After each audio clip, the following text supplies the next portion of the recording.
So we'll see the procedure for frequency modulation using Varicap diode.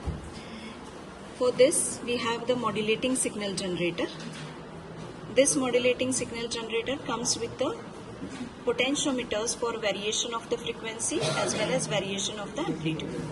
So if we connect the DSO probe to this output of the modulating signal generator, we can see the waveform in the blue color. The frequency can be varied. The frequency of modulating signal can be varied as well as its amplitude can also be varied. This is the oscillator circuit which will generate a fixed frequency carrier.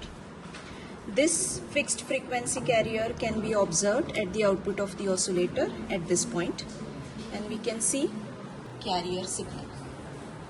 Now the frequency of this carrier signal will be modulated with reference to the amplitude of this modulating signal, and this is what is done in the frequency modulation.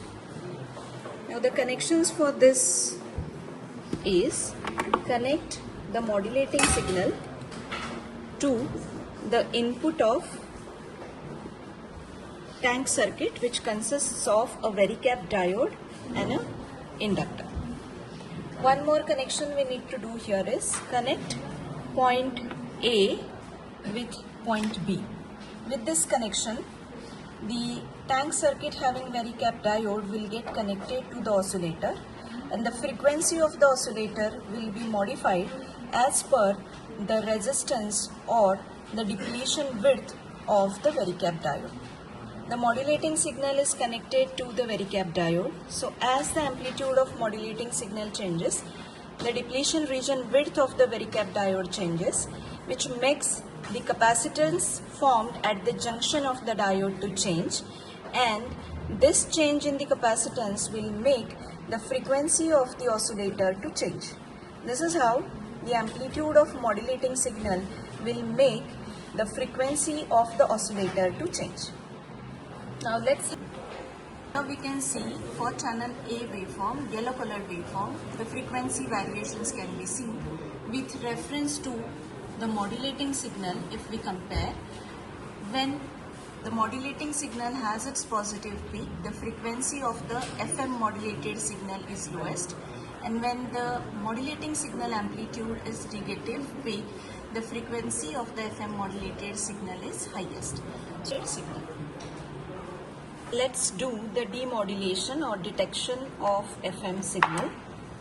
The output of FM modulated signal is given to the input of slope detector, that is the demodulator, FM demodulator. The first block is a tuned circuit which will convert FM modulated signal into AM modulated signal, and then this AM modulated signal, which can be observed here,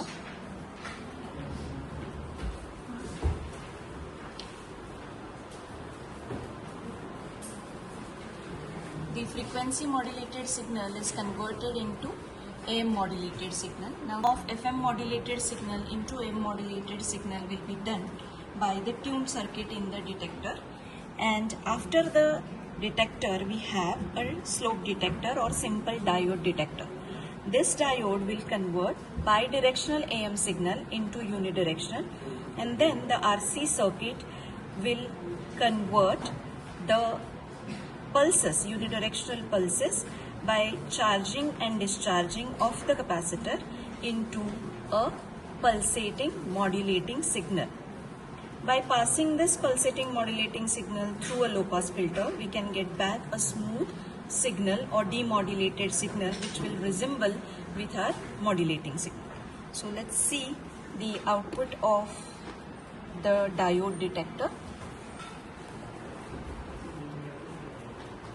So here we can see the output of the diode detector.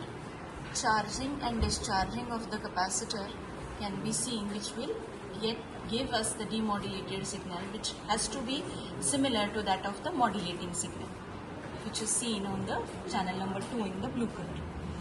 By adjusting the RC time constant or the values of capacitor and resistor, this distortion in the demodulated signal can be removed and we can get a smooth signal back.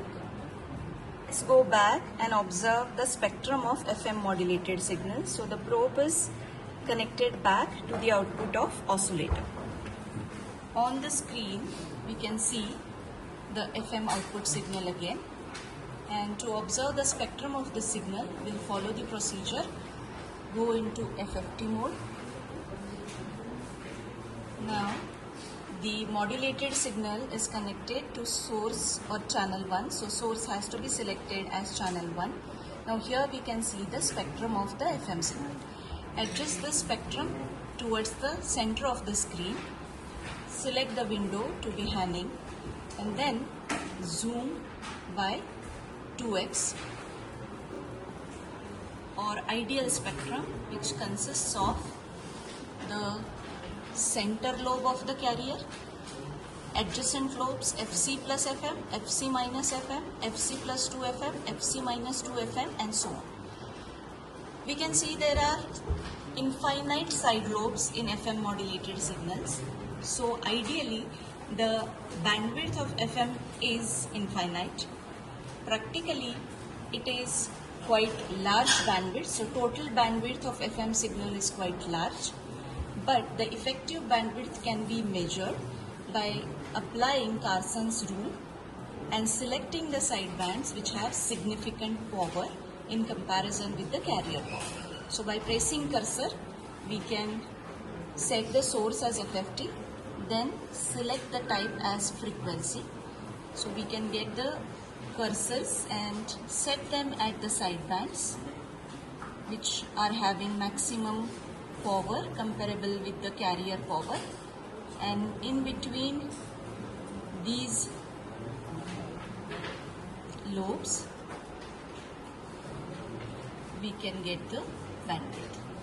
So we have adjusted the cursor 1 and cursor 2 at these side lobes, and this delta Z will give us the bandwidth, that is 6.4 kilohertz.